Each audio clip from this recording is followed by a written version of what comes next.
Bismillahirrahmanirrahim. Assalamualaikum warahmatullahi wabarakatuh. To the esteemed Professor Dr. Asma binti Abdul Rahman, lecturer for the subject Sharia Principles in Islamic Economic System. My name is Nurul Ahla Awli binti Azmi, a first year student from the Bachelor of Sharia. My metric number is 25005977. My presentation today will thoroughly discuss the topic the global economic crisis and analysis of solutions from the Islamic economic system.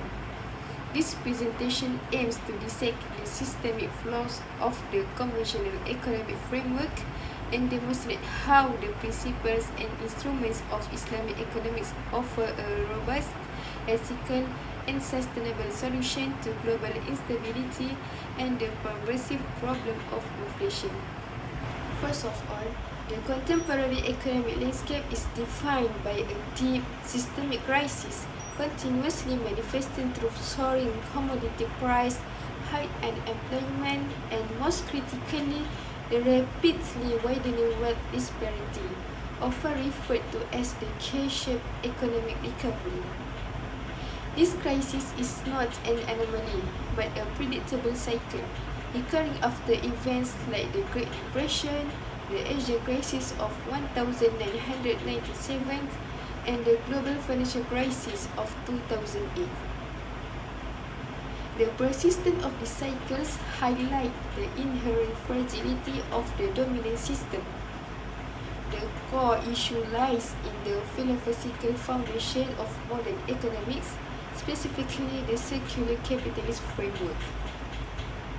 This system fundamentally separates ethics from economic activities, upholding absolute profit maximization as the ultimate goal, often without serious consideration for environmental degradation or social costs. Consequently, the pursuit of self-interest, largely unconstrained by moral accountability, results in a system that inevitably fails to reconcile individual economic freedom with the necessary requirements for collective social justice. This demonstrates conclusively that the conventional system has failed to uphold its promise of equitable prosperity and long-term global stability. So, what is the difference between conventional system and Sharia economy? In direct contrast to the conventional model, the Sharia economic system operates within the Tawhidic paradigm, ensuring a comprehensive, ethical, and balanced approach.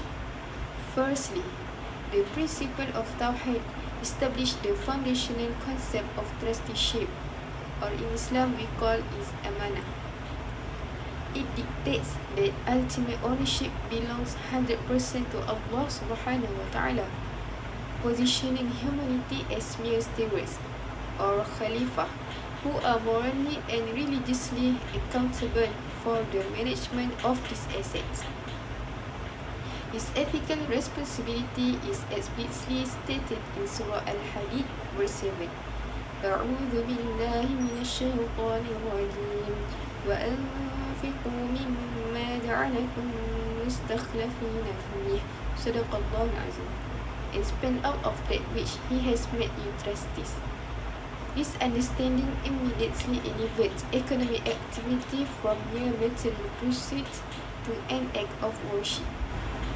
Secondly, the principle of justice mandates the absolute prohibition of all forms of economic operation, including riba, monopolistic practice, and fraud. The strict adherence to justice is commanded in Surah An-Nahl, verse 19. أعوذ بالله من الشيطان الرجيم إن الله يأمر بالعدل والإحسان. Indeed, Allah orders justice and good conduct. Thirdly, balance, or in Islam we call wasatiyah. Wasatiyah governs consumption and expenditure, requiring moderation and strictly forbidding both extravagance, israf, and stinginess, bukhl. This principle provides an important ethical control mechanism to maintain aggregate demand stability within the economy. The current global inflationary spiral is a major contemporary challenge. From the Islamic perspective, the primary structural drivers of inflation are embedded within the riba-based financial system and the reliance on fiat money that lacks intrinsic value or real asset backing.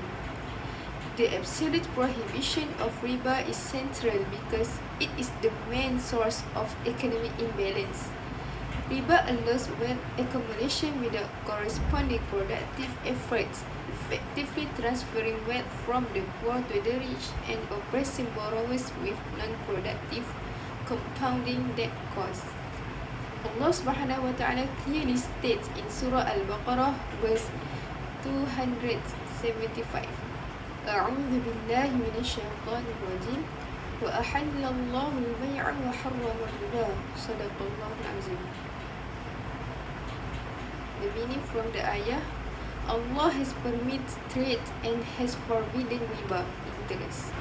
The eradication of riba is crucial as it automatically stabilizes production costs throughout the supply chain and prevents the dangerous artificial expansion of the money supply that triggers debt-fueled inflation.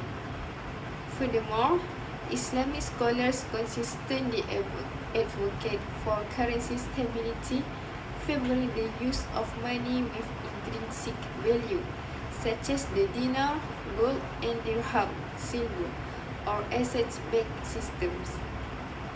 This approach ensures that the total money supply in circulation remains balanced with the real economic output, thereby acting as a powerful mechanism to passively curb inflation.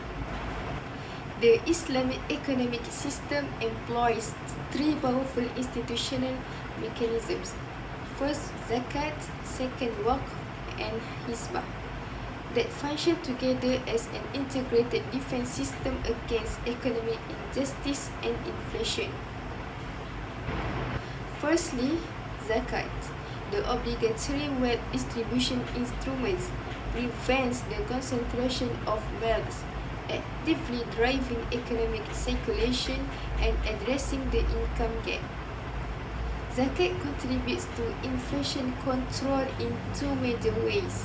It firstly helps to stabilize aggregate demand by injecting necessary purchasing power into the hands of low-income groups for essential needs, thereby mitigating demand-side instability driven by poverty. More critically, zakat is levied on idle wealth, effectively penalizing stagnation. This incentivizes owners to invest and utilize their capital productively, which directly leads to an increase in the supply of goods and services. This resulting increase in supply serves to alleviate price pressures caused by bottlenecks or shortage in the market. Secondly, the institution of waqf, endowment, provides a perpetual stream of funding for social benefits.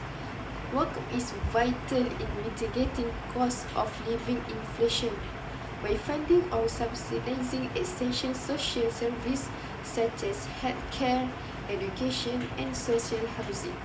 Waqf significantly reduces the direct cost burden on the community. This effectively lowers the overall cost of living and minimizes the impact of general inflation on basic needs.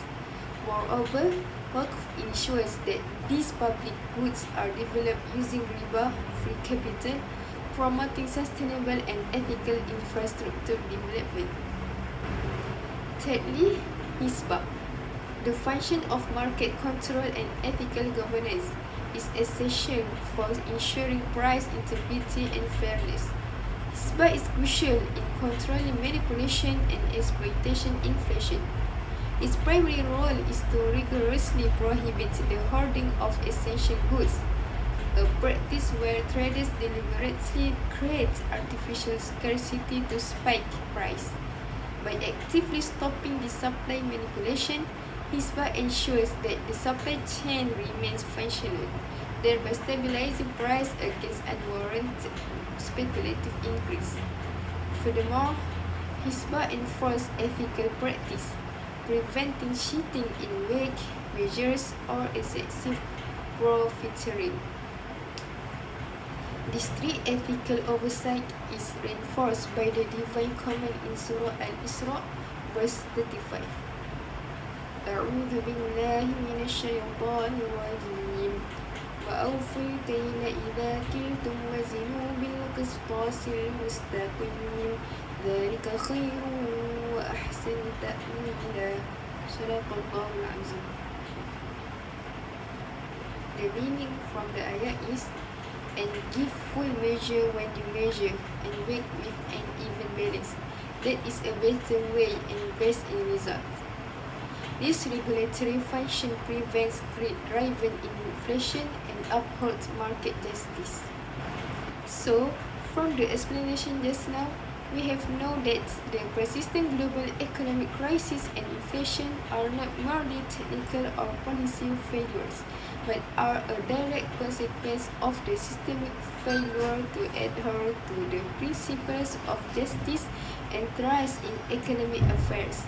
As long as the world economy continues to rely on riba and constrained greed and systemic operation, global welfare will remain unattainable. The Islamic economic system offers a comprehensive and integrated solution because it successfully unites the economic, ethical, and social dimensions of human life. It remains the only system founded on firm principles of justice, balance, and human dignity that can lead to true economic stability. That's all from me. Thank you very much for your time and careful attention, Professor. I hope this presentation demonstrates a deep understanding of the subject. Wabillahi taufiq wal hidayah. Assalamualaikum warahmatullahi wabarakatuh.